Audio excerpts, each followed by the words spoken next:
Comic Timing is a proud member of the Comics Podcast Network.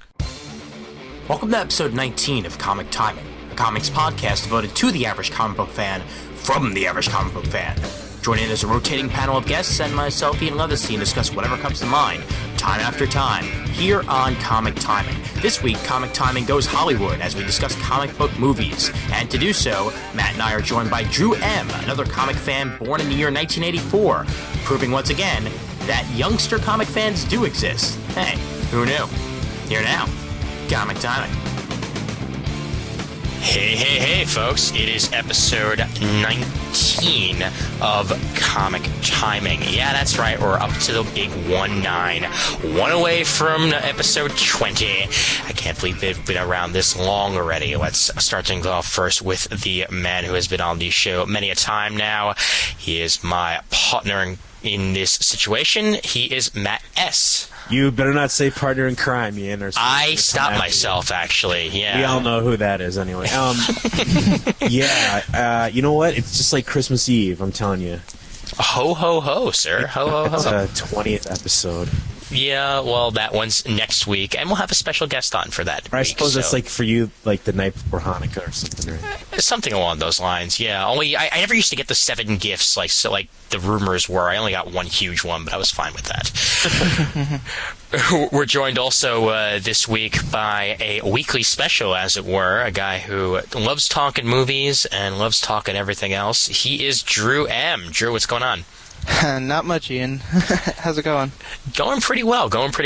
Before we get things going here, you have a new podcast down in the pipeline, I believe, that you've talked about? Yeah, actually I have one that's hopefully going to be... We're going to record that soon. It's called The Complete First Season, and we're going to be talking about great and maybe not so great first seasons of television. That sounds good to me. So you're going to the good, the bad, and the ugly, right? Yeah. and I'm hoping for that first season Punky Brewster review, because I'm all over that. Oh, dude, hell yeah. Apparently, I used to have a giant crush on her when I was a kid, but that's what my parents like telling me. I saw her a few years ago on Sabrina. You know, she's filled out quite nicely. Ho. And Matt, you also have a new podcast. So why don't you tell everybody about that? Podcasting Factory. That's all I can say. Yeah, I started a new podcast that is dedicated to the TV show The Office. Not really comic book related, but it was one of my favorite shows, and I feel a lot of passion for that show. And we're starting on the 3rd season this Thursday at 8:30, 7:30 Central. So I plan it to be a weekly show where we kind of dissect the show, review, talk about clips, hits, whatever. There's a bunch of different things.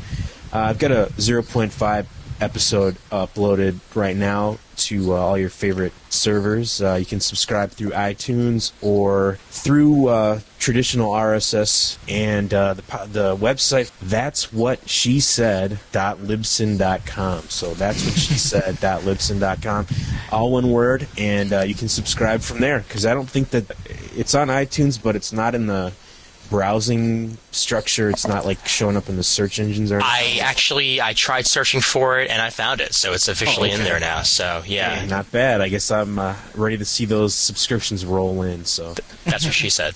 Ouch. Yeah, and I listened to episode 0.5, and well, the smooth stylings of Matt can certainly be found on that episode. It's a good job, man, so hopefully keep it up and get going there. And before we actually get into this episode, I want to send a shout out to the Raging Bullets guys, who are now up to episode 25. They're about 6 ahead of us, so we're slowly be catching up to them. And episode 25 is actually, I believe part 1 is released as of the day that we're recording this episode. They're going to have a nice 4-part extravaganza going through Kingdom Come, The Kingdom, and Watchmen. So those of you who listen to Raging Bullets, make sure to check that out. I'm sure it's going to be great. And congrats to Sean and Jim on episode 25. Keep them coming, guys. And Ian, actually, we're pretty close in number, but they have us just outweighed by sheer volume of podcasting information. Oh, yeah. I'd say that we could fit like 3 or 4 of our episodes in one of theirs.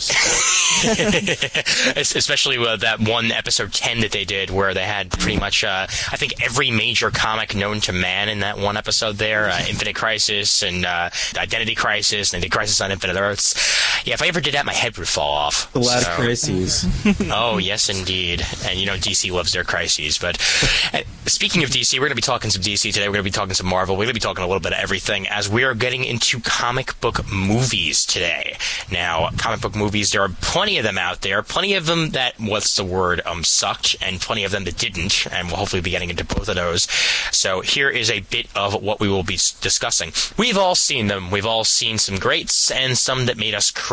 With successes such as X-Men, Spider-Man, Superman Returns, and Batman Begins, are comic book movies on the path to greatness? Have they finally shaken the feeling that most comic book movies are B-movies, or will overexpansion be the eventual death of the genre? Tell us your favorites, your guilty pleasures, and your worst experiences with comic book movies, and we'll discuss them on the show. So I'll go with the guest first, and I'll ask him the all-important question. Drew, what is your favorite comic book movie, and why? Well, I'm a big fan, as far as superhero movies goes. I'm a huge fan of the Spider-Man movies. Of those two, the one that impressed me the most, and not just because of how great a movie it is, but how easily it's able to capture the imaginations of people that don't like comic books, like my father, is Spider-Man 2. Okay. And so it's a great movie, and I've watched it several times and still love it, so that's probably my favorite. Do you feel that it's the appeal to the broad audience that makes it one of the favorites, or were there specific parts of it that you very much enjoyed? Well, yeah, there's the specific parts. Mainly, I like the whole Spider-Man No More part, and I got a big geek out with that part. I don't know, for some reason that it just struck a chord with me, and it's just one of my favorites. Well, how about you, Matt? What would your favorite comic book movie be? Oh, man. See, you don't understand what this is like, Ian, because, you're a lot younger than I am. And when I was a kid, from age 14 up until, I don't know, in my late 20s, there was no such thing as a good comic book movie. Oh. And it really drove me crazy as a kid, because I remember I used to buy these, comic magazines and Film Threat magazines and stuff, and they would always list these, 10 million comic book movies that were optioned and that supposedly were coming out really soon, and none of them ever materialized. But, something about that year 2000, right around there, we started getting some actually decent movies, especially coming out of Marvel, because Marvel was always the huge joke with their movies, and they tried a few in the 80s. You remember or maybe you don't remember, the sweet Dolph Lundgren Punisher. Memories. Yeah, where he didn't wear the skull, he didn't have any logo or anything, it was really pretty pathetic. And he was blonde. Yeah, that's true. And a few other things, I can't even remember. Of course, the Roger Corman FF movie, that never really aired anyway, so I don't know if that counts. Basically, anything that they did was pretty hokey, pretty bad. And then going forward, and that's the thing, like Drew said, that Spider-Man 2 and X-Men 2, both for me, are pretty much near-perfect superhero movies for comic nerds and non-comic nerds. I think the reason why the second ones are the best is just simply because the first movies way too much always have to spend an hour and a half on the origin. Yeah. And, there's only so many times. We've seen, the Batman origin now, 8 times in different movies. So, same thing with Spider-Man. Everybody knows how Spider-Man got his powers. So once that stuff's out of the way and you can get into actually telling a solid 2-hour movie about the characters, about the villains, about whatever's happening, that seems to be the sweet spot. Now, that is kind of a loaded question, though, because my actual probably all-time favorite comic book movie is, I think, American Splendor. Okay. Yeah, that's on my short list definitely also. So I just watched it again over the weekend, because we were talking last week on the forum. We were talking a little bit about Harvey Pekar, because his new series came out through Vertigo, the first issue a week or two ago, and so I got the bug. And I went back and rewatched it, and it still holds up. But, for a lot of people out there, I'm sure that's not something that they want to talk about. as far as thinking of comic book movies. Well, I mean, American Splendor also is just, it's one of those, like, classics, basically. And, I mean, it's one of those ones that also was able to emulate the comic book just so incredibly well. And, well, with that new series that's out now, actually, I picked that series up. I'm actually really liking it. It makes me want to rewatch the movie, to tell you the truth, because I've never watched it all the way through. I've only really seen, like, part of it on HBO in the middle of the night. So it'll be nice to actually maybe sit down and watch that all over again, because it does something that few comic book movies can do. It emulates it, and it makes it feel real, as opposed to it actually being a quote-unquote comic book movie. Well, that's true. You definitely should rent that or get that DVD, because aside from being a really good movie, I think the commentary track on there is really great, because it has Harvey and his wife and has all the main cast and everybody on there, and it's really interesting listen. A lot of those commentaries are boring as hell, but that was pretty interesting. You know, that's something that you bring up now. Let me ask you this question, because in American Splendor and in a few other comic book movies, the directors have chosen to sort of overtly acknowledge that these are comic book movies. Yeah. Mm-hmm. And by that, what I mean is, you know, in American Splendor, they have panels. They show panels of the comic. They show him drawn sometimes and different things like that. And then also I'm thinking about a movie like The Hulk, where they have this very specific screenshots and placements where they try to emulate panels on a page and different things like that. Now, is that something that you want to see or appreciate in a movie, or is that something that just annoys you or draws you out of the film? Well, you know what? Honestly, it depends on how it's used. Because I mean, I've seen a couple of films where, like the Hulk, actually, because the Hulk was really one of them, where it just felt very out of place. You know, it felt like they were sort of forcing it on us, as opposed to it actually really working 100% in the movie itself. I mean, when you go with style, when you go with grace for a comic book movie, right away you got to think of Sin City, which actually very successfully uses that washed out tone, obviously mostly black and white with a little bit of color in there, that made it feel just like the comic book. Uses a lot of the elements of the comic book and almost had a panelistic quality when it comes to the shots. I mean, literally, you can go shot for shot almost from the Sin City movie to the Sin City graphic novels. So, you know what, honestly, it really depends on how they're used, because if you're forcing it into a movie, it's not going to work. If it works in the scheme of what you're trying to do, I say go for it. Yeah, I agree. It works so well in American Splendor because it's about a guy who's writing a comic book. Yeah. And it can kind of wink at the audience and say, hey, this is a comic book or whatever. And it can do that just as well because it's about comic books. Sure, definitely, without a doubt. And I'd say one of my favorite comic book movies, in fact, I guess if I have to choose, a top comic book movie, I'm going to have to go with Ghost World, which to me is... I mean, I like that movie, and it all has to do with Scarlett Johansson. Oh, hardy, har. No, actually, it's Steve Buscemi, but...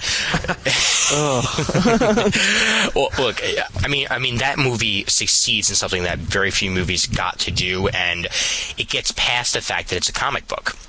And I feel that one is a movie. You could have never seen the comic, or you could have, you could have never read the comic at all, or you could have read the comic and you would appreciate it just the same. It's not the sort of thing like, say, and people might disagree with this statement, like, say, Batman.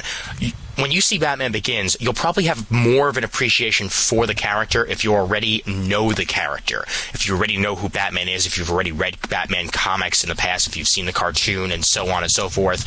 With Ghost World, I went in entirely clean. I had never seen the comic even on the shelves before. I'd never really even heard of it until a couple people even mentioned it to me.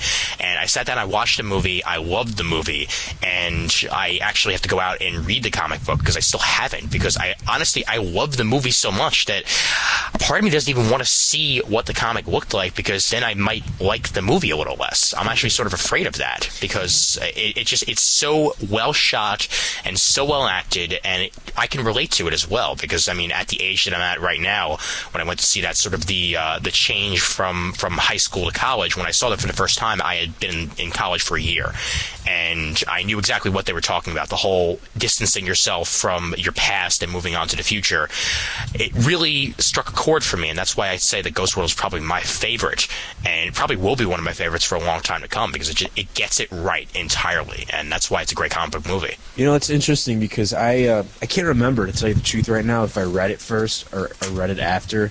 But the Dan Close, graphic novel Ghost World is usually, it's pretty easy to find. It's in a lot of library collections. Yeah. From what I've seen, so it's worth checking out. Now the thing about that, and this is maybe where I want to talk about this a little bit as far as like how faithful is too faithful, and should comic movies be exactly like storyboards for comics, like Sin City. Ghost World, I think it retains the flavor of the original comic. Yeah. But it also has a more cinematic direction that was taken. I believe it was directed by Terry Zwigoff. I believe so, actually. And he has his own certain vision too that he brings to the film. So it's sort of, like I said, the essence of the comic, but it's not just like a frame for frame remake of the comic, which is I think sort of what Sin City is more like. And some people really love that. They love that it's so faithful to the comic. I wonder, though, should movies try to emulate exactly what a comic book does, or should they each do what they do best, or does that just not even matter? What do you think about that, Drew? Well, I think in some cases it works. In the case of like Sin City, it works because of how Frank Miller did Sin City. And but in other cases, I think that you need to take some liberties with maybe the character and or the costume design to kind of move it into the film medium. So I think it's kind of a sliding scale. I think it's hard to find that sweet spot, because if there's a number one bitch when a movie comes out like that, it's usually it's not just like the comic. Yeah. I mean, a few famous examples of that kind of thing. League of Extraordinary Gentlemen movie. Oh boy. Generally just decried by comic fans, yet general people I've talked to that have never read the comic generally like the movie. So usually, like you said, usually we have very different expectations for things that we want from a comic book film. Another film like that I think that people were disappointed with was, some people were quite upset with the V for Vendetta and the way that was changed to theoretically reflect this, Bush America kind of atmosphere. So I don't know. It's hard to come up with, I think that, like I said, that sweet spot in there where you stay as faithful yet bring something new, because I think that both the Batman movies and the Spider-Man movies do walk that line. Oh, sure, yeah, definitely. And I mean, you bring up V for Vendetta, and I'm kind of glad you did, because that's another movie that I saw first, and then I read through V for Vendetta. And you know what? Honestly, even though they did make changes, it was still faithful enough for me. I mean, obviously, Alan Moore would think differently, because, well, Alan Moore hates the quote-unquote bastardization that his works have done over the years because of Hollywood. I really think that the Wachowski brothers did a really damn good job with this movie, and it works incredibly well on screen. But again, you have to distance the two. One of them is the comic V for Vendetta, the other one is the movie V for Vendetta. They're two almost entirely different properties, and I feel that the movie did an amazing job of actually putting out a great movie that was politically relevant for our time, as opposed to the Churchill era, or whichever one that they were. I think it was Margaret Thatcher. That's what you're talking about. Margaret Thatcher. There we go. Okay, yeah, Margaret Thatcher. And I mean, at the time, that might have worked perfectly fine for the story, but this day and age, Thatcher is not going to resonate nearly as much as Bush. And, they went for that direction. They found it. I felt that it was very well acted. It's quite possibly the best acting Natalie Portman's done in the movie to date. And I really, really enjoyed the experience. The one thing I didn't enjoy about it, however, was the one Matrix scene they put in there. At the end, the flying daggers, I believe it was. You didn't enjoy that? Because I thought that was actually pretty cool. I was sort of hoping for a little more action in the movie. Over the top. That's the best way to describe it. I mean, you could have very well had that entire scene done with plenty of action without using Matrix time, and they used it because they're the Wachowski brothers, and they have to do that at least once a movie. Well, the thing is with that, though, I'll defend that, because I've heard a lot of people kind of find that moment kind of hokey. But the truth of the matter is that this guy is supposed to be superhuman, and he's supposed to be super fast and have heightened reflexes. So here's my question. Would it look stupider if they had him jumping around like a jumping bean, or if they did it in slow motion? Which one do you think would be worse? You know what? Slow motion. Slow motion, I think, actually works there. So I think you might have just changed my decision a little bit. But I would have at least just like to see like a little bit of a medium between the two.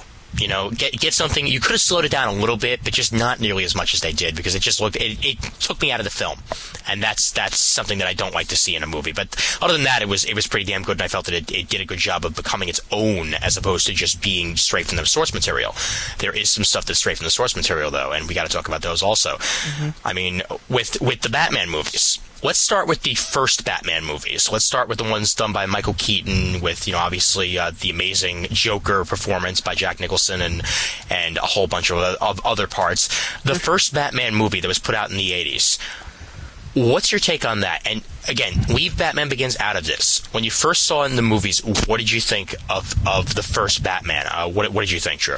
Well, when I was just a kid at the time, so it was kind of amazing to me. I didn't even know this was a comic book character, and I'm seeing this larger than life character on screen, and at the time it was quite amazing. You get this kind of sense of wonder when you see it when you're that age, and looking back on it, I think it still works as well as a movie. It's still a good movie. I don't think if it had never been made and they were to make this again, it wouldn't be the same movie that it was nowadays, if they made it again nowadays. So okay. I have to separate it in my mind and think of it in that sense. How was Keaton as Batman? Because and also how was Keaton as Bruce Wayne? Because those are the two questions you got to ask. Because I felt he was a good Batman, but an absolutely awful Bruce Wayne. I mean, what would you think of that? I agree. He portrayed Batman as the way you picture Batman. Looking back on it, he was a perfect choice, but he wasn't exactly what I think of as Bruce Wayne.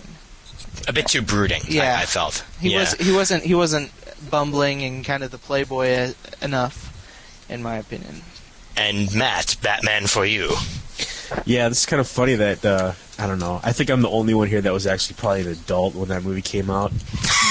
It came out in 1989, and I remember because that was the year I graduated from high school, so I was 17 or 18 years old when that first came out, and I was just literally excited that a good comic book movie was actually coming out.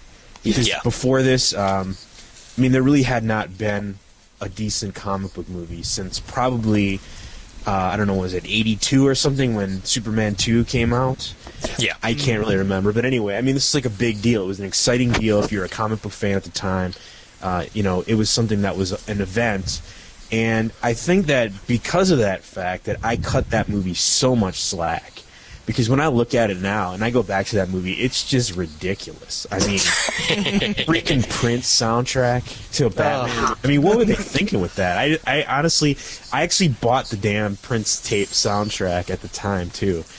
Oh, my God. Yeah, I know. And a lot of things about that movie I think that were just ridiculous. The, love or hate Tim Burton, he created Gotham City as just something of kind of like a whimsical, kind of silly place, and maybe that was more in keeping with this kind of idea that it's a comic book, it's got to be kind of wacky a little bit, a little crazy.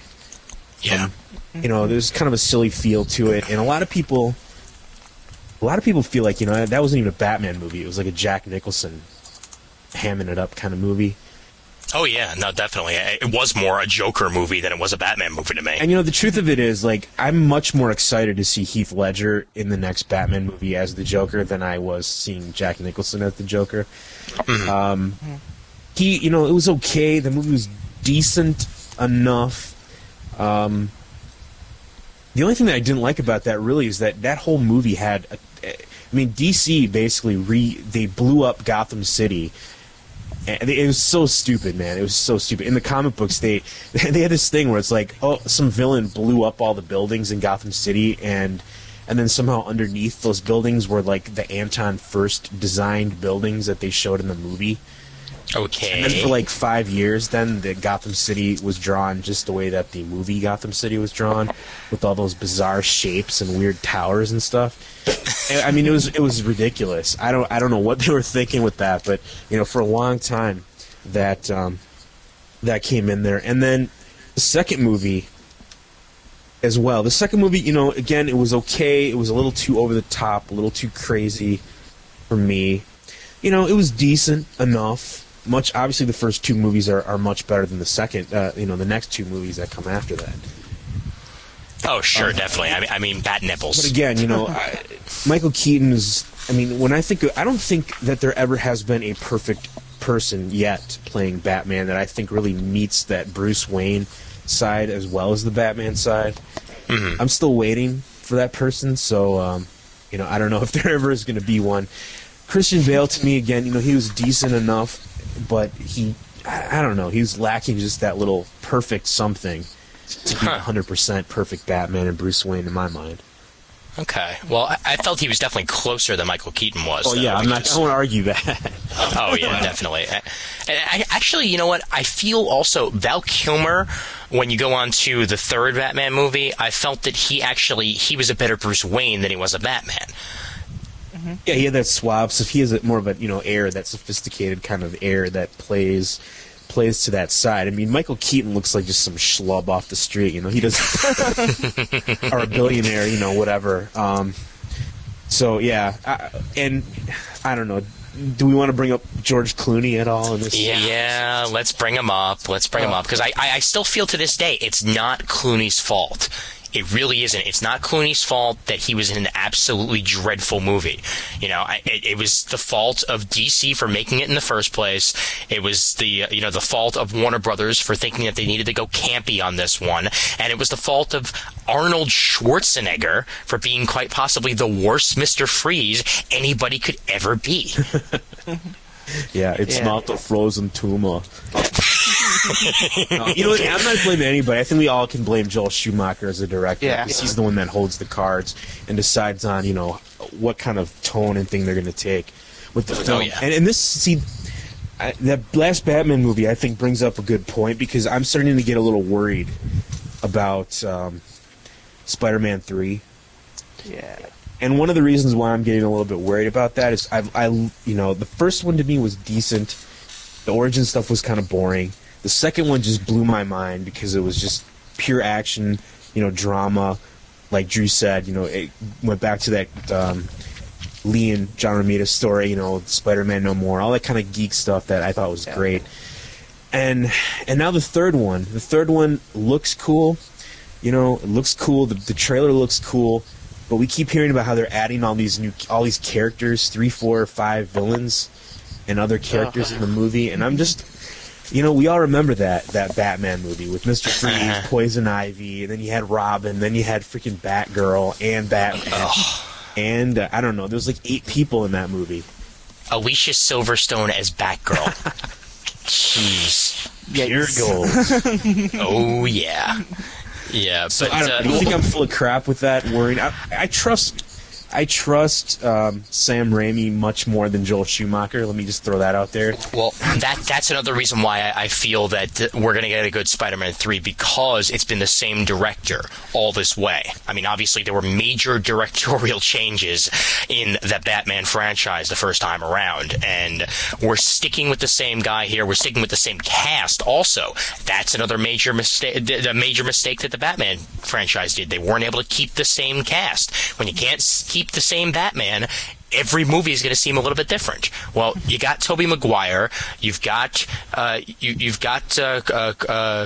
I think of her name all of a sudden? Kirsten Dunst, and I mean, you've got all the main players from the first few movies back for this one. So it's bound to be good. It has to be good. If it's not good, it is the fault of Sam Raimi. And I mean, because really, how could you go wrong with the same players that made Spider-Man 2 so amazing? Well, the thing is, and I don't know if, since this has been in the trailer, I don't know if this is a spoiler or not, but just in case, spoiler. If you're really anal, just, I guess, fast forward it, but, because this is this is the thing that worries me a little bit, is just the simple fact that here's what's supposedly going to have to happen now. apparently at some point Peter gets the symbiote costume somehow. Yeah. And we don't know how or where. I'm assuming that he's probably going to be on campus at college and some weird accident's going to happen or something probably. And that's so he's going to have the symbiote costume. He's going to have it for a while so that he can get corrupted by it. He's going to have to then get rid of it. It's going to have to then take over Eddie Brock, and it's going to have to then come back and he has to fight it as Venom. Now, that's a lot of crap to happen in 2 hours. But on top of that, now he has to fight the Sandman. He has to also deal with Harry Osborn as the Boy Goblin or whatever he's going to be called. And, you know, that's a lot of stuff to have to deal with in a 2-hour film. Yeah. Well, that's why I think we're actually not going to see Venom, or at least true Venom, until Spider-Man 4. Yeah. I think he's going to be introduced by the end of the movie, and that's a great cliffhanger to have right there. Hey, I'm Venom. I'm going to kick your ass. And scene. Well, I hope so. I mean, at the San Diego Comic-Con, they showed footage of actually Venom with his tongue flapping around. So I hope that you're right. You know, that would be a better thing to have happen. That's, you know, for next time. But I don't know if they're going to, you know, have that kind of foresight. Because I don't know if these same people, are they committed to yet another film? I believe Raimi is. I'm not quite certain about the cast, though. Yeah. I thought Tobey Maguire was hoping to do it for another movie or so. Okay. I'm pretty sure their contracts end with this movie.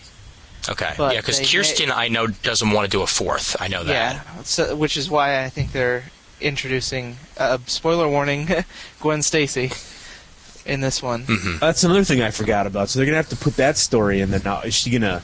Spoiler warning for a 40-year-old comic book. Is she going to die in this film? Or are we going to have her in there, you know, for the next film? Spoiler warning, I wouldn't be surprised if Mary Jane dies, because enough spoiler warnings, but yeah, no. I honestly would not be surprised if Mary Jane dies this time around as opposed to Gwen, because, well, what better way to get rid of a character than to just kill her off? Yeah. Mind you, I'm not sure I would want to see that, but that might be the route they go. You don't know. Mm-hmm. That might be a little too dark. I don't know. And I'm hoping what Ian's saying comes true with the way Peter would get rid of the symbiote, and then, like, at the last scene, you see Eddie Brock. I don't know if they do it like they did it in the comics.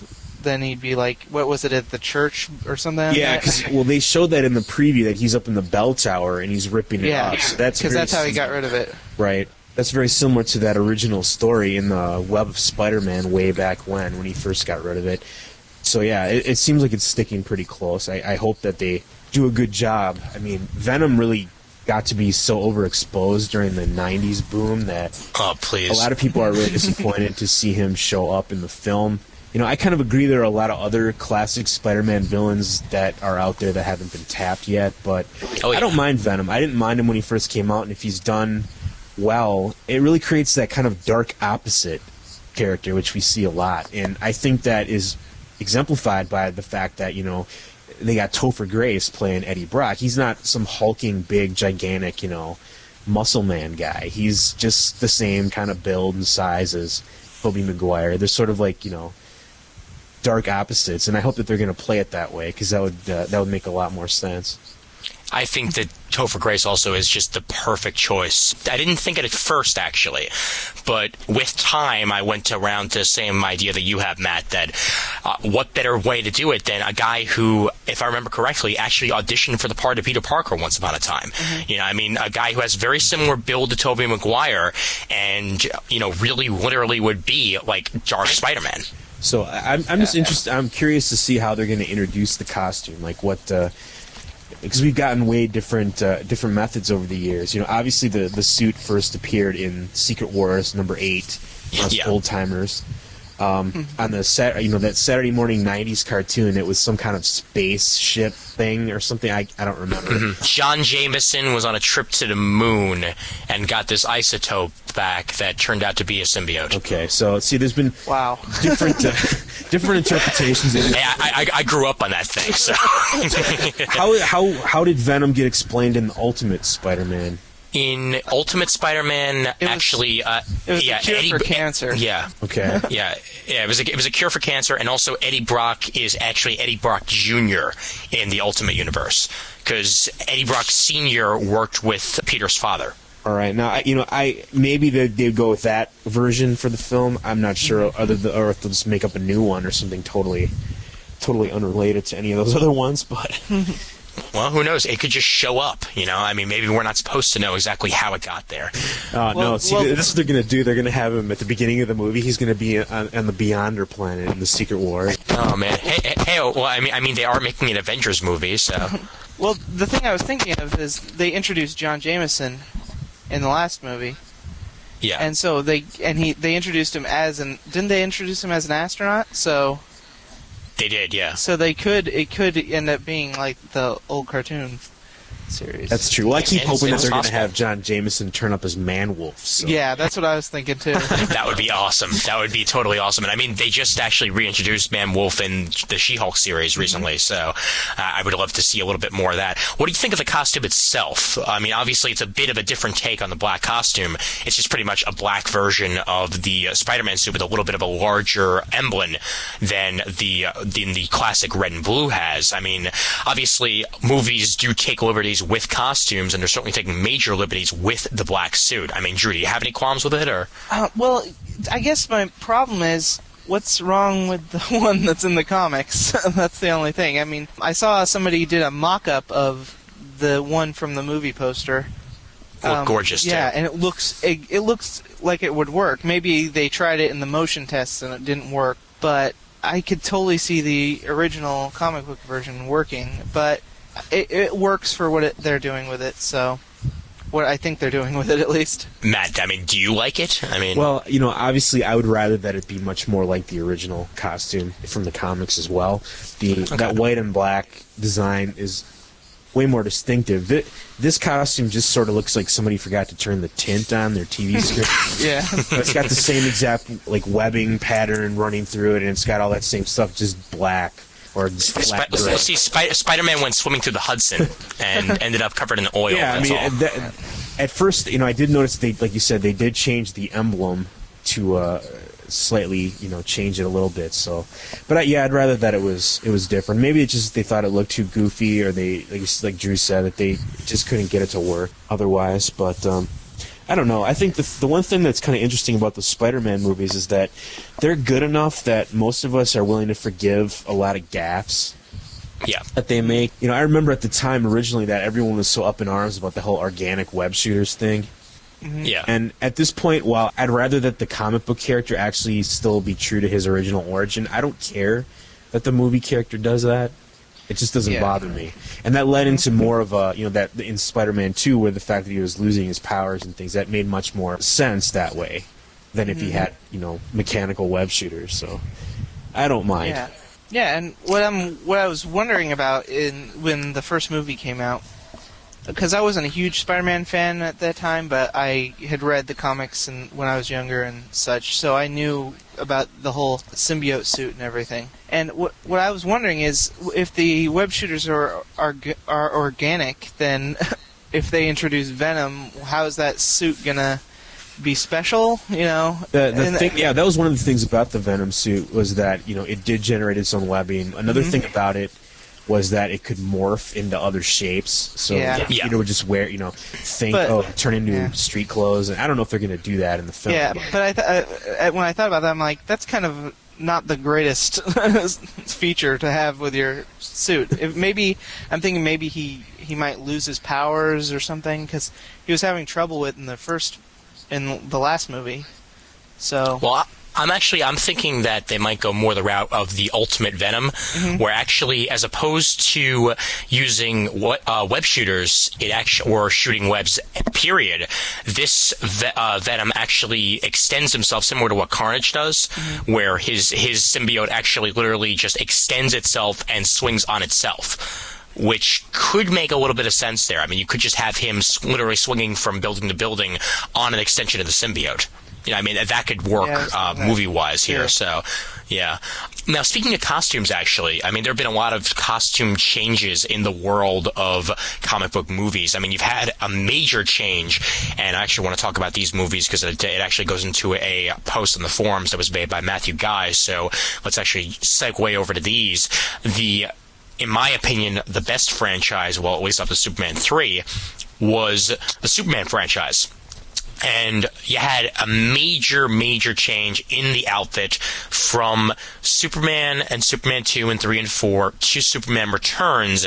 And Superman Returns is technically Superman 3 done in, like, say, an alternate reality, if you want to call it that way. Because, you know, he comes back and Superman 3 never happened. Richard Pryor is stricken from the record, and all is well with the world. Major difference on the costume, though. Yeah. I miss Superman smoking the black tar kryptonite cigarette and turning into a bad guy. No, you know what? As long as we're talking about that, I mean, just costumes in general. As far as what was wrong with Superman Returns, the costume, in my opinion, was the least of my concerns. Let's put it that way. Yeah, I agree. I mean, it had some kind of nice return to the old Golden Age costume elements. But it's kind of it wasn't the problem with the movie. So it looks like I'm in the minority here. How about that? I couldn't. I mean, I really, really enjoyed the movie, but well, Drew, what was your problem with Superman Returns? Well, I had a couple problems. I mean, it wasn't a bad movie in my opinion. I thought it was a pretty good movie, but the suit, in my opinion, didn't really detract from the movie. So, I guess that's what I meant. Okay, I'm ready to go on my list of things that I want to talk about with that. Okay. Let's go, Matt. The floor is yours. Well, again, I have the same feeling. Like, I didn't go to see this movie when it first came out. I waited about a month or something after, and then I went to see it in the theater. And see, this is the thing. Like, again, I was like 8 or something when the first movie came out. And that movie always just made a very large impression on me. And if you go back and watch it today, you know, obviously the effects are quite lame by today's standards. But there's just something about it. I mean, the way that it was filmed in the original Kansas were just filmed in such a sweeping, broad, like, beautiful style. And then when he kind of shifted to Metropolis, you know, it was a little kind of goofier, a little sillier, but still, you know, it was a good, solid film. Now, number 2 was, to my kid mind, was just like a total overload because it was just pure geek action of these big hairy guys shooting I-beams at each other. And of course that was cool. Now I don't know how, you know, as far as standing up is great cinema today, I'm not sure that I would agree with that. But, you know, the thing with Superman Returns, what got me is that I am someone from that generation that Singer was trying to appeal to with this nostalgia factor. Because obviously there's this huge nostalgia factor. The theme song, the titles of the movie, you know, the way they flew in and all that kind of stuff was just straight out of the Superman original films. The Marlon Brando voice, like all that stuff. And I love that, but my problem with it is it feels like that it's a $200 million wasted opportunity. Because, you know, you look at something like Batman Begins, which is a total reimagining of the character. And I think that worked better because to me, as I was watching through Superman Returns, there were some great action scenes. You know, the airplane rescue scene that was very similar to the Man of Steel John Byrne first issue. That was spectacular. You know, there was some amazing effects. But the problem is that we didn't get enough of that kind of thing. And Singer, just for some reason, even though this is sort of a pseudo sequel to the other films, it's almost just like a remake as well. He goes back, he uses exact same dialogue lines from the first film in several places. I want to see a 2006 Lex Luthor. I want to see a criminal mastermind. I don't want to see like the bumbling land deal guy from the 70s movies. I almost expected that music that they played in the old Superman movies to play when they had Lex Luthor on the screen in this one. You know, and that's the thing. That's what kind of got me is I just feel like he had this opportunity to totally reimagine the character. He was so caught up in doing what's already been done that a lot of that opportunity was lost. And from the way things are sounding, the film, box office-wise, seems to have done less than what they hoped. Less than what they hope, but they have made their money back. So, and actually they're continuing to get box office gross internationally, which was the important thing. And DVD sales obviously are probably going to be huge as would be expected. So they are considering doing the sequel that they had planned. It's still up in the air, but it probably will end up happening. Well, that's the thing. I mean, I'm glad. I want there to be another movie, because if that's the last movie that we get, it'd be a real shame, because it was just so similar to the original. And you know, we've spent the last 20 years, and we've watched Smallville for the last 5 years. We've gotten a different take on who Lex Luthor is and who Lex Luthor should be. And to me, in my mind, like you said, in 2006, and even ever since the Man of Steel series, you know, he's more of a controlling, you know, criminal mastermind kind of brilliant guy, not quite the bumbling, foolish more guy that we saw in the original films. So I wish we could have seen a little bit more originality. The only thing that was different is the fact that we didn't have Otis, but instead we had Kumar, who never, I swear to God, he did not say one word in that movie. He just sat there. He didn't. He grimaced at people.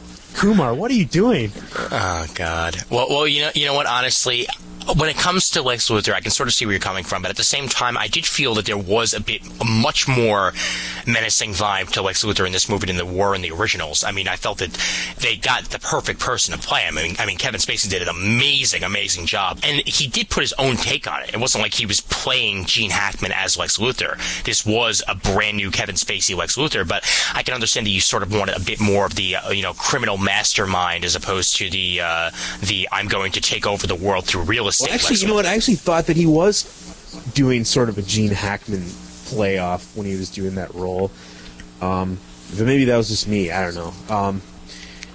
See, you know, again, and it's not like I hated it. I just felt like it was almost a wasted opportunity, like covering old ground that we've already seen before.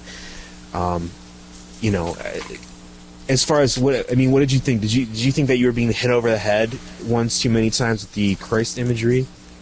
You know what? As a Jewish person, I'm actually surprised I wasn't. Let's put it that way, because I had heard a lot going into it. I'd heard that, you know, watch out, because there's going to be a hell of a lot of that, and I'm like, all right, fine, whatever. It's not like I haven't seen it before in my life, and you know what? It wasn't nearly as over the top as I thought it was going to be. I felt that it was enough where you could sort of just put it to the side and like, okay, fine, yeah, sure, he's going to save us all. There you go. Okay, great. There he is. He looks like he's on a cross. How terrific is that? Blah, blah, blah, blah. Let's move on to the next scene. They weren't my favorite scenes in the movie when they went to the Christ allegory, but it didn't take me out of the movie like I expected it to, because they weren't like, wow, God sent him here, blah, blah, blah, blah. It was pretty close to that, though. But in essence, though, that's how the character was in the first place. You know, I mean, Jor-El sends his last son, his only son, to Earth to save people. Gee, what does that sound like to me? What does that sound like to you? See, I agree with that to a certain extent, except that interpretation of the character, I don't think that really came around until more recently. You know, obviously Siegel and Schuster did not create this character to be a Christ analog. Sure, they were both Jewish. So, you know, that's the thing. I mean, I don't really mind it. I think it was a little heavy-handed. As you mentioned, the lines that Jor-El quotes is just like almost a direct quote out of the Bible. And then there's that one scene where he's in space where he literally basically throws his arms out and has his legs together, which was just like, oh man. But, you know, other than that, you know, I don't mind that. But let's talk about other things. So we were talking about changes in movies. Like I said, the organic web shooters in Spider-Man, no big deal. Super Baby, big deal. Big deal, definitely. I mean, I didn't think we would see Superboy in this way. I mean, I really did not think they were going to go that route. And, well, now there have been some rumors that they might be actually taking that into the DC universe at one point or another. I don't think they will, because I think it's way too early to be pulling something like that with Superman. But you know what? That was the one part of the movie where I loved it. It was a big shock when I saw it. But after I got out of the theater, I'm like, so what the hell are they going to do with this now? Yeah, exactly. That was my reaction was very similar to that, because you know, this is like a huge change. This isn't just, you know, a different costume or whatever. This is like a huge change event for this character. That there's now a little kid who is Superman's son that exists, that had never existed in the comics, never existed in, you know, other than the kind of alternate reality stories that we've gotten. So I don't know if that's a good thing or a bad thing. Like, I don't really want to see Super Baby in the next film. You know, I don't want this to be like a Spy Kids adventure or something with Soup Dad and Soup Baby flying around being criminals. I mean, that's... I guess that you got to do something. The Lois Clark relationship has just been at such a kind of stagnant standstill for a while that maybe this seems like a natural progression. But plus we'll have to have stops in the movie for Super Baby to take a super inhaler for super asthma every now and then. So it was quite strange. That character was just. I really wish they hadn't gone there and left a little more to the imagination, maybe. But I guess the cat's out of the bag. I mean, Drew, what do you think of Superman Jr.? Well, I honestly, with the Super Baby, I when I saw it, I wasn't. I just brushed past it because I kind of figured that it was going to happen anyway. When they said Lois Lane has a baby in the previews, I'm thinking, all right. That guy said, "Yeah, Lois Lane's a mommy." Yeah, that's how he said it a million times. Hey, I'm Jimmy Urson. Yeah. Yeah. I don't know. When you think about it, it's kind of stupid because it kind of backs him into a corner. But I don't know. Child support. Yes. Super deadbeat dad. There you go. Oh man, I'd actually love to see Peter David write that story. Super deadbeat dad. In Elseworlds, kind of. Yeah, right. Well, let's talk about. We talk about Marvel. We talk about DC. We want to talk about the X-Men films because those are the other big three that have been quite popular. Well, before I go there, I want to quickly do a little bit on Matthew Guy's post here, which mostly has to do with the Superman movies. So here's his post. My guilty pleasures are the Superman movies that rank in this order: Superman the movie, the A+ comic book movie standard for all superhero movies; Superman 2, another A+ movie with the most quoted line amongst all Superman fans: "Kneel before Zod." Superman 3, a movie with a great subplot about Clark going back to Smallville and reuniting with the other LL in his life, Lana Lang. Evil Superman fighting Clark Kent was the moment of the movie. Robert Vaughn as the villain was subpar. Supergirl, not better than Superman 3, but no worse than Superman 4. And the Dutch Elm Disease of Superman Movie Award goes to Superman 4, Quest for Peace. Very little redeemable value, except for the last Christopher Reeve gets in the cape and red boots one last time. A very low C-rated movie among Superman fans. And the Superman Returns is the unofficial Superman 3 that is the greatest companion in all respects to the first two Superman movies made by Richard Donner, making a true Superman trilogy a B+ among Superman movies, rates only slightly below Superman 2. Catwoman is the worst superhero movie ever. Burn the negatives of this film and deny the film's existence at all costs. As for Daredevil, see the Daredevil from the Incredible Hulk reunion movie, the trial of the Incredible Hulk TV movie over the Affleck movie. Ouch. You will be glad you did. The eventual death of superhero movies will not happen until all known comics are out of print, because we all know Hollywood would die from thinking of an original idea on its own. They will rob the superhero piggy bank as long as it turns a big enough profit for Warner Brothers and from DC and Marvel Entertainment from Marvel. And that's Matthew Guy. Well, before we get into the X-Men movies and all that, do we want to talk worst comic book movies? Just quickly here, because he did mention Catwoman and Daredevil as two of his worst. And, well, Catwoman definitely is one of the worst, but I have to say, out of all of them, I had the pleasure to see that Fantastic Four unreleased, and oh god, homoerotic hug scene between Reed and Ben, that was when I stopped watching. It was pathetic. Oh, man. You know what, though, the thing I'll say about that Corman film, is as crappy as it may be, the Thing costume in that is way better than the one in the new movie. Yeah. Agreed. Yeah, I agree. It looks more like the Thing in the comics than the new one. Yeah, exactly. You know what the thing is, like, I don't know what movie I think is the worst, because I really, honestly, if a movie's really bad, I won't see it. I don't care if it's a comic book movie or not. Like Catwoman, I have not ever seen that, and I don't ever plan to see it. I've never seen Elektra. I don't ever plan to see it. As far as movies that I have seen, I mean, Daredevil was pretty mediocre, pretty underwhelming to me. Now, I haven't seen that director's cut version, so I don't know if that's better. It is better than the original one. It is better because it has Coolio in it, and anything with Coolio is automatically awesome. Yeah, well, come on. The Hulk movie, again, it was I didn't hate it like some people seem to. It was just very mediocre to me. It didn't thrill me or disgust me. It was just kind of there.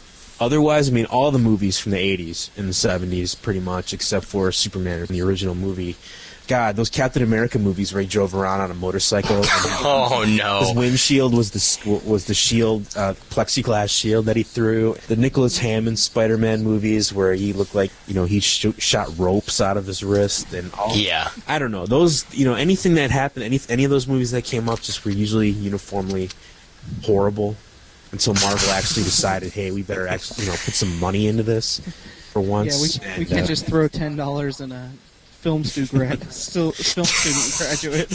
And I'm a big, huge Captain America fan, but I've never seen that '80s Captain America movie with the Italian Red Skull and the rubber ears on the side of the mask. So I'm gonna make you a pizza and kick your ass. Man, so I haven't seen that. Well, I very much hope that the Captain America movie that they're planning is going to be a hell of a lot better than that one will ever be. Because if it's not, that is pretty pathetic. That's all I really have to say. It can't be any worse. Yeah. That's very much true there. I forget, what famous writer's son or something along those lines was J.D. Salinger's son, Matt. There you go. Matt Salinger as Captain America. Brilliant idea, folks. Brilliant. I know. Just think about that family, man. What a letdown. From Catcher in the Rye to Captain America. So, okay, X-Men. X-Men. Again, definitely. First movie, I'll just lay it out there for you again. Like I said, the first movie for me was it was good, and it was kind of a geek thing to see it, and all my favorite characters on screen. Didn't like the costumes, and I thought it was a little ponderous. The first movie, just a little too much backstory, a little too much origin information. Just kind of like Spider-Man 1. The second movie came out and just blew my mind. It kicked ass all over the place. And that was my favorite all-time comic book movie, probably until Spider-Man 2 then came out the next year or whatever it was after that one. And then the X-Men 3, I don't know, very middle of the road. Again, they tried to cram too many storylines into one film. They killed off a bunch of characters for no reason. And, all in all, it was pretty mediocre. So I don't know, what do you guys think? Well, you could very well, and I mentioned this on a previous episode, so those of you who want to hear my full X-Men 3 review, you can just listen to one of the old ones. And that was back in the old days, too. That was Toby and David and myself. Wow. I'm having flashbacks now. But honestly, you could very easily bring back everyone who died in that movie. It's kind of sad to say, but because it's a comic book, you can. You never see Cyclops' body. That's number one. Number two, Phoenix is sort of good at rising from the dead. So even though she's gone, you could very easily bring her back. And also, you could pretty much have an X-Men 4 with a lot of the characters that were introduced in X-Men 3. I mean, Colossus and Kitty, and you could have Iceman obviously back. If you want Storm back, you could have her, although who would want her back? You could really get a good one going. X-Men 3 was all right. It wasn't perfect. I felt it did the job, and Kelsey Grammer as a Beast was excellent. That was the best casting choice you could have possibly had. It was brilliant. I loved it. X-Men 2, hell of a lot better. One of the best comic book movies I've ever seen, and it will continue to be one of the best comic book movies I've ever seen. And X-Men, the original X-Men, is great. It's a great movie, but it's also great because of that one great line. How can I tell it's really you? You're a dick. That to me, it's the one of the few lines that survive from Joss Whedon's original script for X-Men, and it was by far one of the best conversations that Cyclops and Wolverine have ever had on the screen.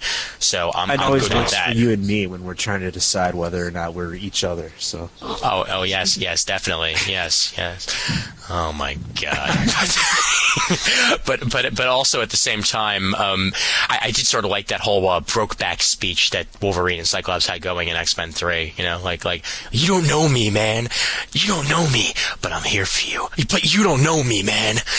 That was fantastic. But I don't know. I mean, X-Men 3 could have been a lot better than it was. Had they kept with the same director, it would have been much better. But he didn't do nearly as bad a job as he could have, Brett Ratner. I mean, had he done Superman, and I said this before also, had he done Superman and Bryan Singer did X-Men, we would have had a better X-Men movie, but a crappier Superman movie.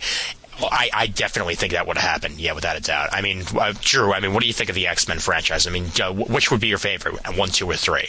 2 is my favorite, without a doubt. But I did like the third one for a number of reasons. One being one of my favorite mutants was finally on screen in that one. It was Jamie Madrox. Oh, and those were great scenes too. Yeah, and he was wearing his outfit. He was wearing his current outfit. I mean, you can't get better than that. I'm kind of hoping that they do kind of a X Factor type spin-off where he's like asked by the government to lead an X Factor or something. But That'd be pretty cool. Yeah, I don't know. I don't think that's going to happen. But You could have Sam Jackson in it. That'd be great. yeah. Anyway, yeah. So I'd say 3 and 1 rank about the same in my mind. 3 has some problems, but so did 1 in the fact that it was mainly just an origin story. You didn't get really into the meat of the stories and stuff until you got to number 2. And then there's too many stories in 3, so... Let me ask you guys this. I mean, are we literally wasting a whole film all the time with these franchises by having to give the origins of the characters? Yes, we are, but it's necessary because obviously there are folks out there that are not reading comic books that are being introduced to these characters for the first time. If you assume that the only people that are going to see this film are people who read comic books, well, then you're not going to get those millions and millions of dollars that you wanted to get in the first place. There's a reason why X-Men was such a great hit because, well, it introduced the characters to everybody who did not know them, and, well, it made them film stars. You know, it didn't just make them comic book characters, and you have to do that with these movies. You really do. Oh, I wonder if you do. I mean, I think the general public knows Superman's origin. I don't think that's necessary. I think the general public knows Batman's origin, and I think the general public even knows Spider-Man's origin. Some of these other characters, maybe, you know, I don't know. But it just seems like that every time we get a film, the first movie is always wasted on having to do an origin, no matter how many times it comes back. And that's, you know, and I say wasted, but, you know, like we're talking about, these 3 franchises, the second movie is the best. Yeah. The first one's always okay, but it's too much, you know, introduction, too much backstory. So, I don't know. Part of me, you know, for some of these characters, I just like to see what would happen if they just, you know, went full bore right away, and maybe weaved in the origin somehow a little less obtrusively. Yeah. Do you think Batman Begins might have done that? I mean, do you feel that Batman Begins wasted too much time on an introduction, or? Well, you know what? I really would. Again, I'm looking more forward to the second film because we can just get right into it, and I want to see what's going to happen. The Batman Begins movie was a little bit different because it gave us an origin really that we had not seen. Yeah, or we never saw it when he went overseas to train and stuff. Right, so that was something kind of new that we hadn't seen, at least in any of the movies before. So that was a little bit more interesting, but even so, I mean, let's be honest, you know, the film comes alive when he gets the suit on. Yeah. And that's like an hour into the film. So, you know, I didn't dislike those original scenes. They were interesting, but, you know, again, I'm much more looking forward to the second film where we can just go into it and see, you know, what happens. I can understand that. Did you guys see the Blade trilogy? I'm actually one of the few who really hasn't. I mean, no, you know, I've never seen either of those films or the TV show for that matter. What about you, Drew? I mean, have you seen Blade? Yeah, I actually have them on my shelf. So Okay.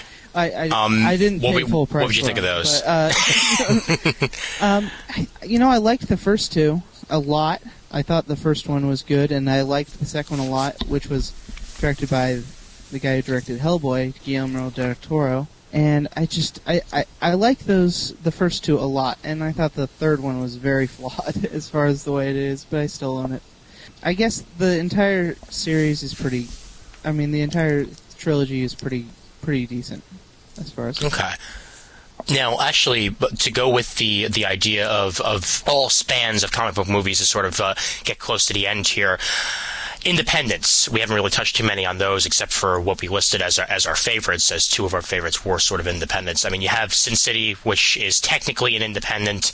You have stuff like V for Vendetta, which, mind you, is under the Vertigo line, understandable, but that one was pretty much an independent at first. And you have stuff like like Mystery Men, The Crow, and stuff like The Shadow back in the day, and all these other comic book films that came out. Now, some of them went the route of having an origin. Others sort of just went full blast into it. I would think of obviously Ghost World didn't bother with an origin because there really wasn't any need for it. Stuff like Sin City, there was really no origin there either. This was, you know, the first Sin City story that was told in the comic books. There was no real backstory needed on any of these characters. Mm-hmm. What do you guys think of the independent comic movies? I mean, do you feel that they do something that the mainstream comic movies do not, or do you feel they're sort of in the same category? Well, you know what? There's actually, for me, there's 2 different categories of independent movies, because if you want to talk about stuff like Sin City and then as Drew brought up, you know, Hellboy, that's, you know, there's nothing different from Hellboy or Batman or X-Men or Superman. I mean, they're all just special effects, superheroic characters. You know, there's nothing independent or different about that as far as the public is concerned.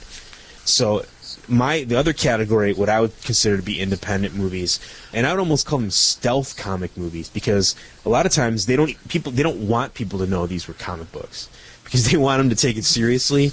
And things I'm thinking about in that category would be like Road to Perdition. Yes. A movie I really liked, History of Violence. Yeah. I'm trying to think of what else. You know, like you said, Ghost World. I think you could even put like The Crow or Constantine into that kind of category, that a lot of people didn't know they were comic book movies. Oh, yeah. So. Well, you know, honestly, and this might just be me thinking this, you could even put Sin City in there. Because there are stylized movies like that just come out. It didn't have to be from a comic book. I mean, sure, it was from a comic book, but, you know, non-comic book fans could see that movie and just appreciate it for what it was. And then you have, like, other movies like Men in Black and Mystery Men, which they're very much what Matt was saying about them being kind of stealth comic book movies. You know, that's kind of funny. I really like Mystery Men. I know a lot of people hate that movie, but you know that's a group of characters that came out of Bob Burton's Flaming Carrot comic series, and I don't know. I find it quite amusing for some reason. Otherwise, I'm trying to think if there's anything else that we haven't mentioned. I'm sure there are, but Tank Girl. Well, it's a comic movie. I never saw it. It looked kind of silly to me. I guess I'm not a huge. What is it? Lori Petty. Yeah.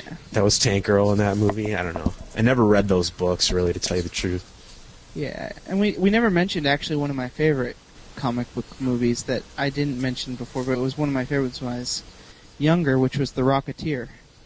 Ah, there you go. I completely forgot about it. Yeah. Mm-hmm. That's actually one of my faves. Yeah, I loved that movie. So.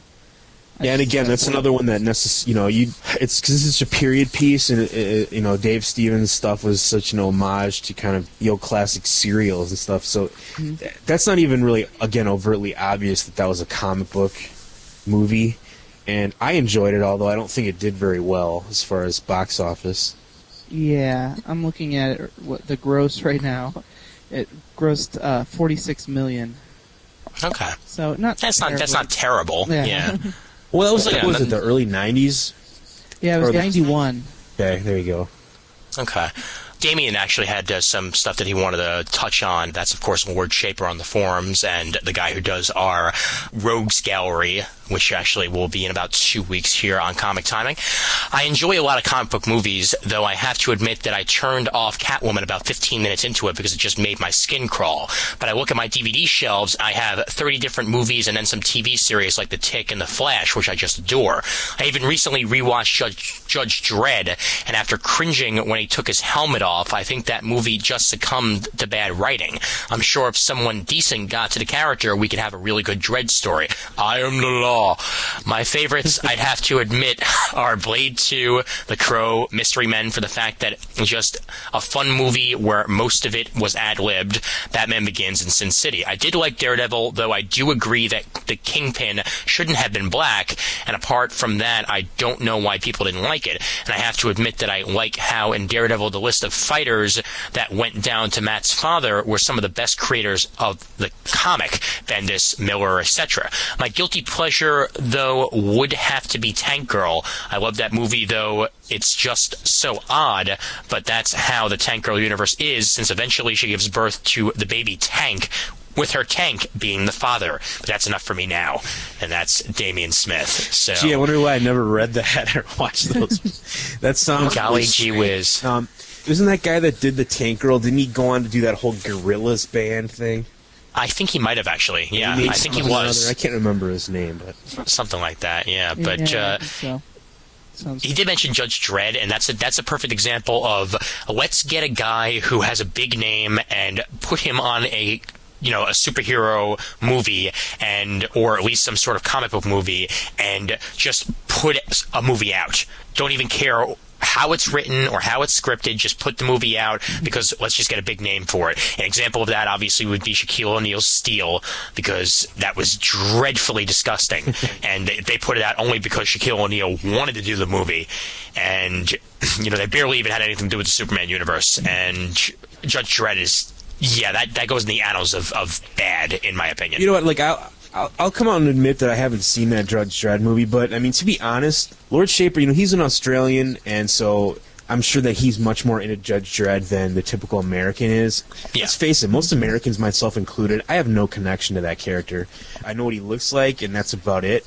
So to attract an American audience, that's understandable to me that you got to Americanize it up somehow, or make it relevant to this audience. I mean, if they were making that as an independent film aimed at Brits or something, I'm sure it would be a whole different beast. But maybe I guess chalked it up to a noble failure or something, that they were trying to appeal to too many different groups, and it just didn't work. Yeah. Have you seen Judge Dredd, Drew? Or Yeah, it's been a long time since I saw it. I saw it again when I was younger, so it was like I was sneaking Judge Dredd in to watch it, and I didn't like it then either. So yeah, it was like one of the first appearances of Rob Schneider. How could you not like that? Oh ho ho. Yeah, and also his comment about Daredevil, actually, about the Kingpin, I'm actually completely disagreeing with that. I feel Michael Clark Duncan did an amazing job as the Kingpin. I felt nobody else would have really been able to pull it off, but Ben Affleck is my problem with that movie, because he is not anywhere near what I want to see out of a Daredevil, or a Matt Murdock for that matter, because I don't think smart when I think Ben Affleck. I just don't. And, well, he's supposed to be a lawyer. And Ben Affleck doesn't play a convincing lawyer, period. Man, how many lawyers do you know? I don't think they have to be smart necessarily to be lawyers. No, I'm talking Matt Murdock here, Matt. Again, it's a comic book. In the comic books, Matt Murdock is a smart guy. So, well, see, the thing is, for me, like the Daredevil I know is the Frank Miller Daredevil. Really, I never got on the whole Bendis wagon. So to me, I had no problem with the casting. It didn't bother me at all. I just think that where that story went awry is just trying to force feed in that romance angle, doing a lot of things that just didn't work. And that's why I think that the director's cut, maybe I need to see that and see if that fixes a lot of that, because I heard that it does. So. yeah, well, who knows? Maybe. Actually, I should probably add that to my Netflix queue myself, because I've always meant to see the director's cut, but never have. Because, again, Coolio's in it. It's bound to be good. Let's get some final Gangster's Paradise, as they say. Oh, hell yeah. And without Gangster's Paradise, we'd have never had Amish Paradise, so. Man, speaking of which, I'm assuming that you guys have all heard the White Nerdy song. No, I haven't, actually. You haven't heard that? That's Weird Al's newest song that's been leaked to the internet. It's a parody of Chingy's whatever Riding Dirty song. So if you can go look it up on, I think the video's on YouTube, but the song is floating around out there too. It's pretty funny. I'm going to have to find that because, well, that sort of describes 3/4 of the world of comic book characters. So yeah, there's a lot of references in there to stuff like I don't know, computer games, geek stuff, talking Klingon, different weird things. But it was pretty funny. Now, before we wrap up, though, any other movies that we've forgotten? I'm running through my list right now. Yeah, we could talk about movies that are coming out. Oh, actually, you know what? There's one movie that I'm glad you mentioned that, actually. One movie, it's not coming out yet, but it's in the works, and I want to see whether or not you guys would want to see this movie made or not. Watchmen. No. Watchmen is in development. It had a great script from what I've seen. The previous script, however, it looks like they're going to rewrite that script. So I'm not quite sure if it's going to be nearly as good. The same guy who wrote X-Men and a couple other movies wrote the script for Watchmen and apparently did an amazing job at it, but he's no longer attached to the product. David Hayter guy, is it? No, I think it was Goyer, actually. Oh, okay. All right. I think it was Goyer. And Goyer has done a pretty good job. Again, I could be wrong on this. If anybody wants to correct me, they can go ahead and do so. I'm looking at the Wikipedia entry, and it says David Hayter. Oh, it is Hayter? That guy, by the way, was the voice of Solid Snake, if you didn't know that. I was going to say that if you weren't going to say it, so. Crab battle. And it's funny because he kind of looks like Solid Snake, too. Otakon, what are you talking about? Oh, my God. You know what? I'll tell you the truth. I want to see it made just because I want to see Alan Moore's head explode. Literally, I would love it because he's just like Mr. Cranky Pants. I wouldn't want all that hair to clean up afterwards. Everything that every movie of his that gets made, he just gets more and more like, ugh, you suck, I hate you, blah blah. He just like gets crazier and crazier. So I would like to see that. But you know what? I don't know. The thing about Watchmen is it is a self-contained story, but I don't know if they can make that actually matter in 2 hours. I mean, if they made it into a miniseries or something. It's kind of cool to have like the superhero murder mystery kind of aspect thing and investigating that. I think that can make for an interesting movie. Now, I don't know if all the same kind of ideas and themes are going to make it through or not, or whether that's a good thing. But you know what? I think they could make it work. HBO miniseries. Yeah. This needs to be an HBO miniseries. There's no other way it could be done because you can get away with all the cursing and all that. You can put your mature themes in there. HBO miniseries. I want it done. I've said the same thing about Preacher, that's how that needs to go down, not as a movie. Yeah, I hear you on that, man. Definitely. So yeah, I mean, Drew, would you want to see a Watchmen movie? See, the problem with that is you've got a lot of things about the Watchmen comic that it's really hard. It would be really hard to translate into film, and I'm just wondering how they plan on doing some of that stuff, like some of the actual prose stuff that they have in the series. How they would do some of that stuff. Right. Let's just ask Snake, and he'll be able to tell you. That's the thing. You'd have to. You could not present the whole thing as it is. You have to make choices on what you wanted to present, and that's what I was saying. If you took the angle of like a superhero murder mystery kind of thing, that part of it, and ran with that story, I think you could do it. But I think that a lot of the stuff that you'd have to cut out, obviously all that like Black Freighter crap would have to be cut out. The text pieces, that information would have to be fit into the script through dialogue, or or cut. So we're never going to see the actual. We're never going to get the whole story in a film. Just as long as Keanu's not in it, I'll be happy. Oh, he's playing Rorschach, and you know that. Oh, God. Oh, no, don't you dare. Yeah, Drew, are there any that we are leaving out, movie-wise? Well, yeah, let's see, coming down the pipeline, we've got next year 300's coming out, which I'm hoping is going to be pretty good. Frank Miller's a major part of the production. If Sin City was as good as it was, which it was, then 300's going to be great. And we got the sequel to Batman Begins, which is tentatively called The Dark Knight. Heath Ledger. Yeah. Exactly. And I heard that there are major rumors that Harvey Dent and Penguin might be in the next one also. Yep, I heard it's going to be Billy D. Williams reprising his role from the original Batman. Oh, God. Oh, man. That was kind of funny. How do we go from Billy D. Williams to Tommy Lee Jones? I guess they both have three-word names, but other than that... That's really the only reason, yeah. Because we were at Con, I don't know about when you were at Baltimore, but at the Wizard booth in Chicago, they had a lot of promo posters up for this Iron Man film in 2008. Yeah. Which could be good if they get the right Tony Stark. And I think Favreau's a good enough director, and I think he could handle it. I hope they get the right Tony Stark. That's one of those ones I don't know. Like, he's never done a movie like that before. Well, no, did he do that? He's actually doing one right now. He's getting. Didn't he do that Zathura movie? Yeah, he did. Okay, because that's kind of a big special effects film, I guess. So I don't know. Iron Man to me is one of those characters that's on par with like Daredevil.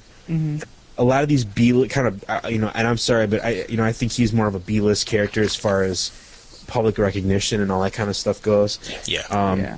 So you can either really sell it, like the X-Men, I think, really introduced to a new audience that necessarily probably didn't know who they were. So if they can do something like that for that character, I think that'll work. Otherwise, that's one that I can see going either way. That, he's actually a pretty boring character, to me anyway. I got injured, so I made a metal suit for myself. And then I'm a drunk. That's the only thing that he's ever had. That's the only character. Demon in a bottle thing. Yeah. Well, hey, how about this? Ant-Man, Shaun of the Dead style. I have not heard of that. Ant-Man is being written by the same guy who wrote Shaun of the Dead. So they're doing it like comedy style for most things. Really? That sounds really, really weird. Yeah. I think it could work, honestly. I'm not sure how I feel about that one. Hey, it's better than the rumors that were out from once upon a time that Jack Black was going to play Green Lantern. Oh. Well, couldn't be any worse than Nacho Libre. Yeah, right. How about the Avengers movie that's being planned? Obviously, once they get all of these properties, they all have all these properties under the same roof now, so they can make this Avengers movie that apparently is going to have pretty much everybody in it from the looks of things. I mean, Captain America, Iron Man, Hawkeye, Giant Man, Wasp, you name it, they could probably be in this movie. You know what? I almost guarantee that they will not put those major characters in that movie that are going to have their own solo movies. I don't care what they say right now. If they're making an Iron Man solo movie, they're not going to have Iron Man be in the Avengers because it just dilutes the properties. I don't know. They could have one lead into the other pretty easily. Well, if they're going to do the Avengers thing first, I might agree with you. But if they're doing the other one first, I don't know. Because if it's successful, then what's the benefit? They might as well just have a whole different team, and that's always what's happened. I mean, think about whenever the Avengers have been done on cartoons before. You always get like Wasp and a bunch of like Tigra and other weird characters that are just part of the really low down on the roster. The Transformers Avengers that was made in the 90s was absolutely terrific. It was disgusting. I don't know, like those kind of movies where they're saying maybe someday. Until it starts filming, I don't believe any of it. Drew, yay or nay on the Avengers? It's too soon for me to have any opinion on it. All right, cool. When I finally know who's playing what, then I'll have an opinion on it and who's directing it. Isn't there going to be a Hulk remake, quote unquote remake? They're calling it the Incredible Hulk this time. And okay. Yeah. And it's a remake, not a sequel, right? Yeah, I think it's how you pronounce it, Avi Arad. He says that he wants to redo it. You know what? I just can't see them redoing that same movie within the same movie redone twice in the same 10 years. Yeah. I don't know. It doesn't seem like that would fly to me. I mean, because people have they have short memories, but not that short. Well, it depends. Is Lou Ferrigno in this one? I mean... Well, he was a security guard or whatever in the other one, wasn't he? Yeah. Yeah. And also, Hellboy 2's in the pipeline. I know that. Yeah. The Golden Army. Okay. Yeah, it could be good. I still have to see the first one, quite frankly. You poser. Yeah. Oh. I bought the three disc director's cut, and I have not watched that movie. I saw it in the theater, but I haven't dared to go into that big monster of a DVD set. Fantastic Four 2 starring Galactus and Silver Surfer. They're not playing up the Galactus angle though. They're playing up really. The subtitle of it is Rise of the Silver Surfer.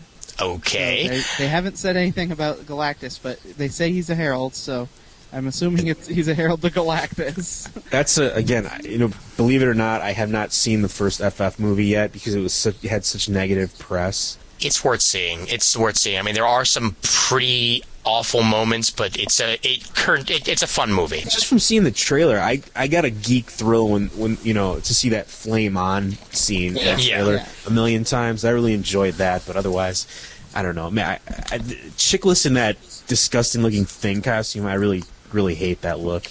He plays a good Thing, though. Yeah. He does, actually. Yeah. I just wish he wouldn't look like a giant orange turd, but other than that... Johnny Storm and Ben Grimm are the best reasons to see that movie. When I see a Hispanic woman with blonde hair, they all look like to me.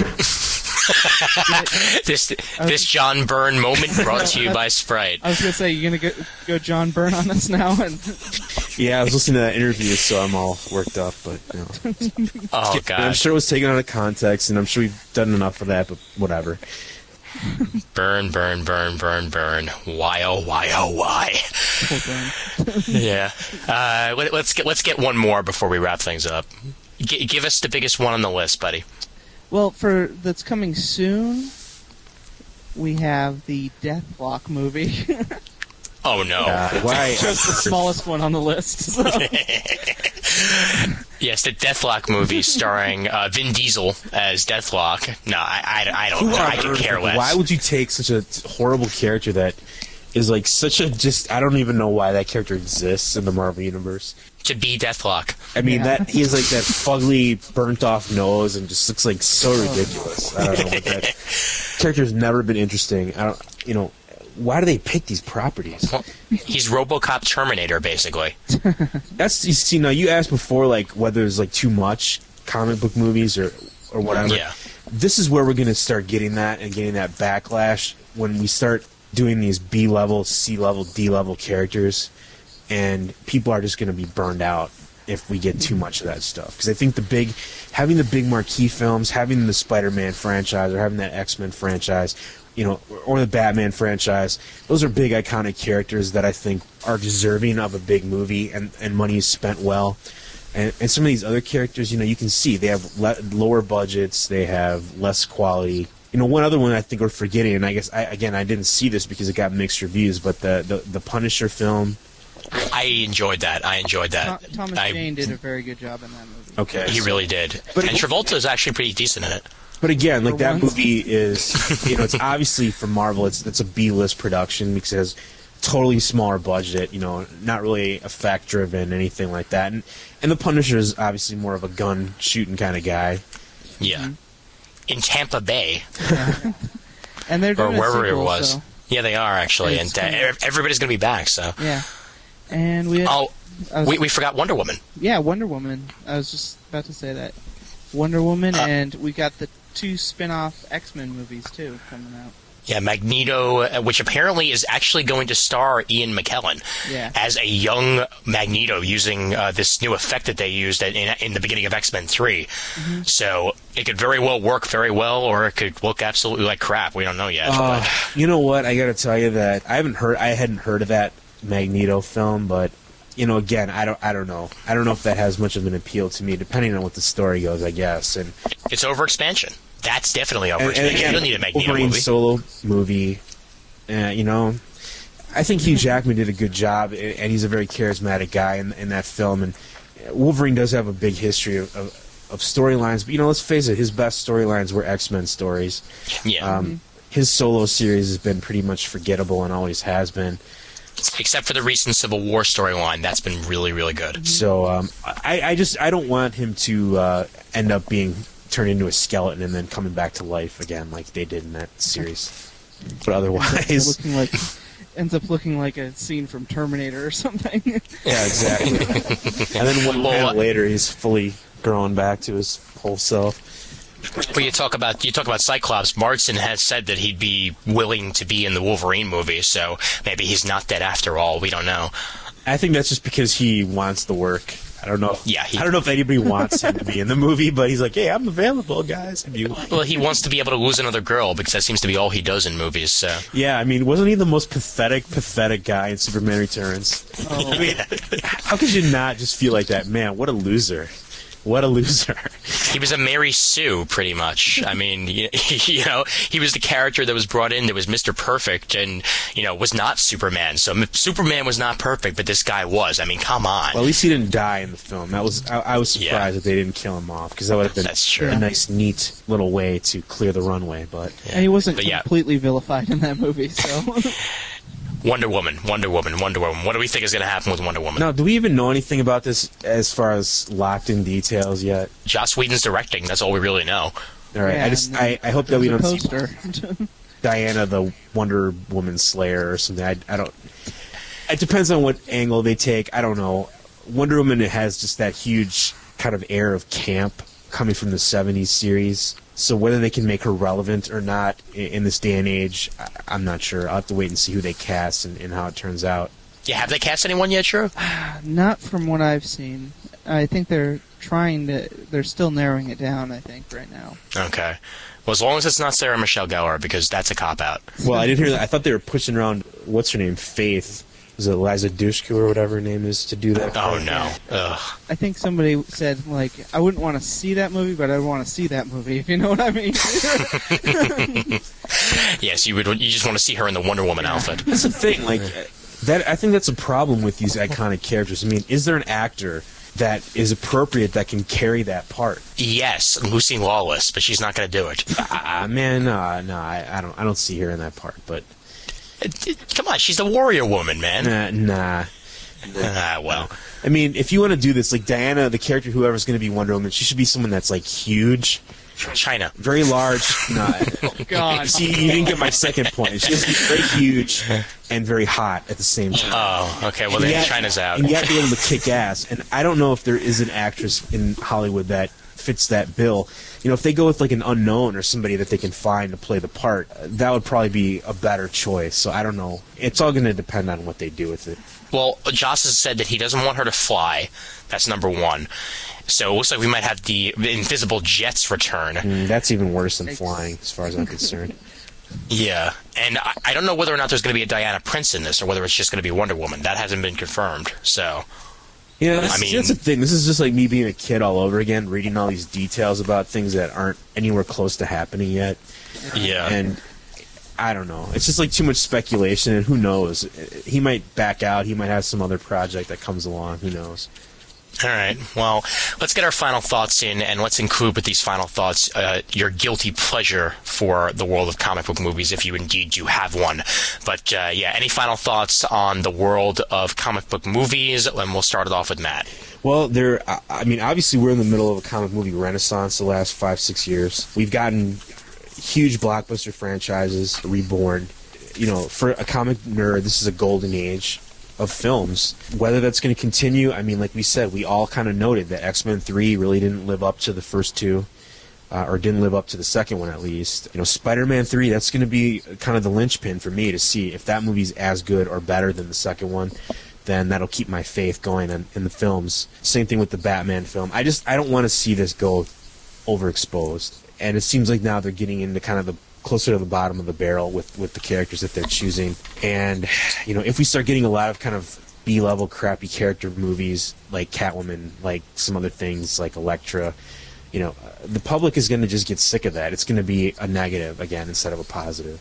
And Drew, final thoughts. I really agree with Matt on this, and I think that if they continue on this path of every sequel has to have more and more villains, I think they're going to dilute the films that they set out to make, and I really think that they need to focus their energies on creating more good stories with maybe one or two villains, and also just dialing it back a little bit. You don't have to come out with one of these every 2 years. So I just think that they need to make their focus on making good movies and not trying to beat Superman Returns to the punch. Yeah. That's where I think, actually the area where I see has the most potential for growth is in that category that we talked about, the stealth comic movies. Yeah. Smaller stuff, like you said, and it's not fiction, but, I really like the Crumb documentary, American Splendor, like you said, Ghost World, History of Violence, I really enjoy that film. If we get more of those kind of movies that are just going to be, based on solid independent titles that aren't necessarily guys in tights running around beating each other up, I think that that's probably where the most potential lies, I think, in the future.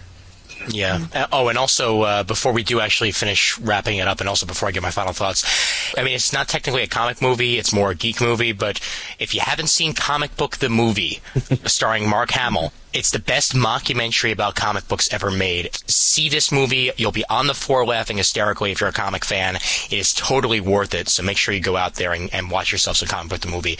I would watch it time and time again. It's fantastic. My final thoughts on the world of comic book movies is as simple as this.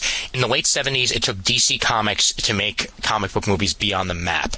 In the 90s and 2000, it took Marvel Comics to put comic book movies on the map. It's gone full circle at this point. Basically, DC started it off, Marvel finished it off, and now DC is coming back with their own movies again. The quality is superb so far.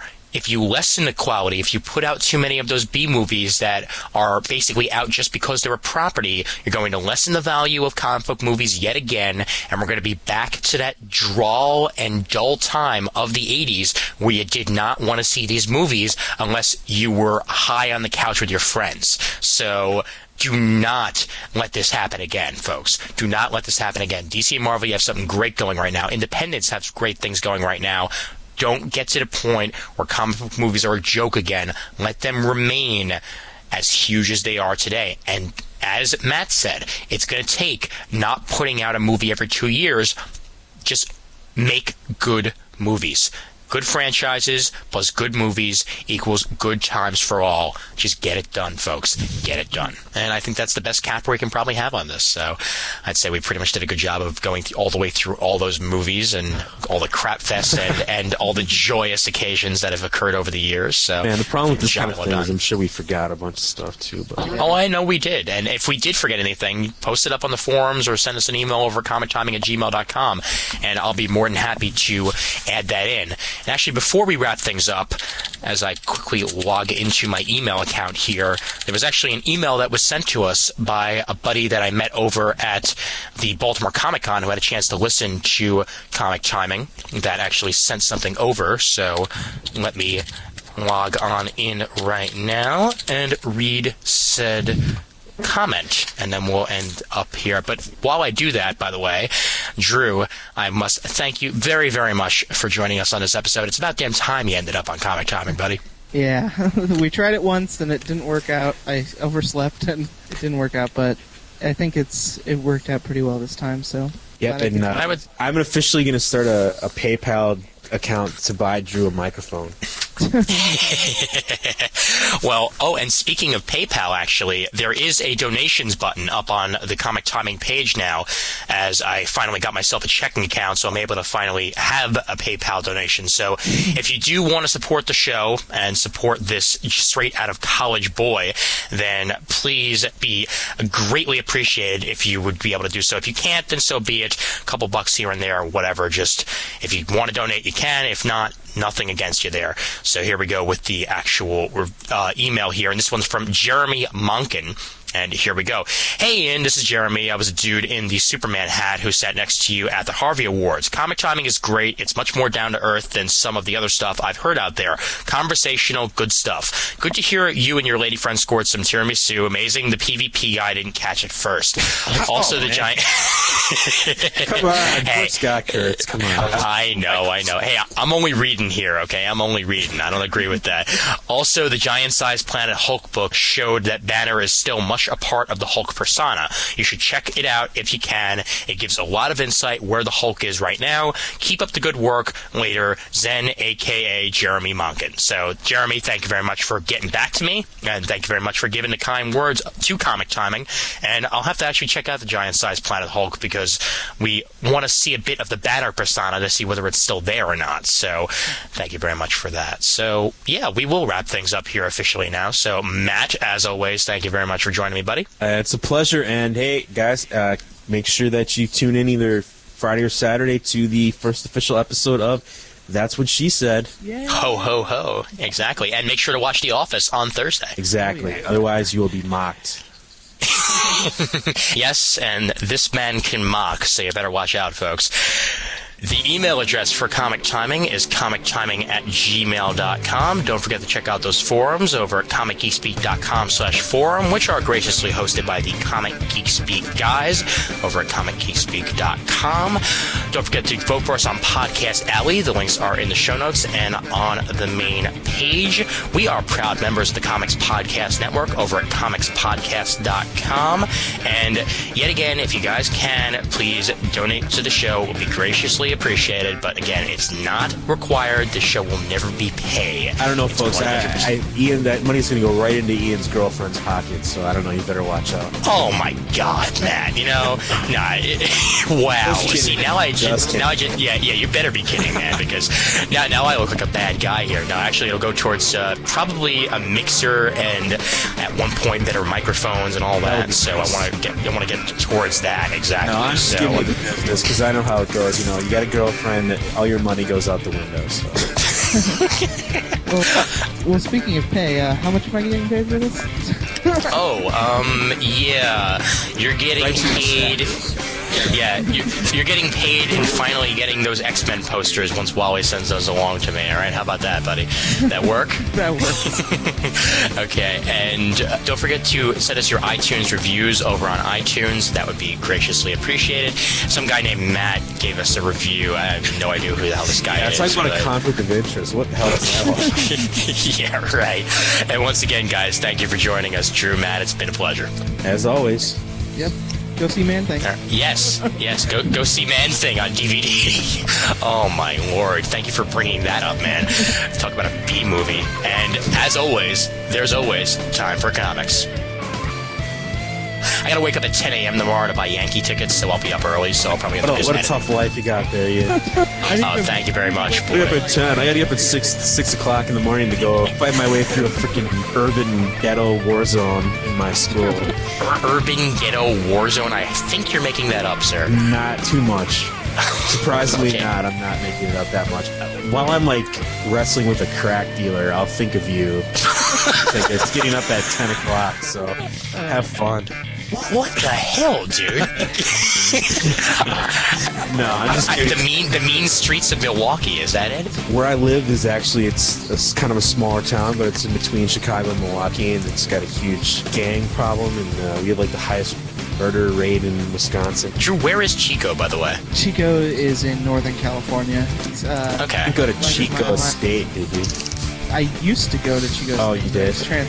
I transferred to the smaller community college. I just saw There's actually a Chico State. Well, Oh, it's always on the list of like the top party schools too. So. Yeah, it was on the Playboy's top 10 party schools list since like the 70s or something. But now that June Wow. left, it's just gone downhill. Well, obviously.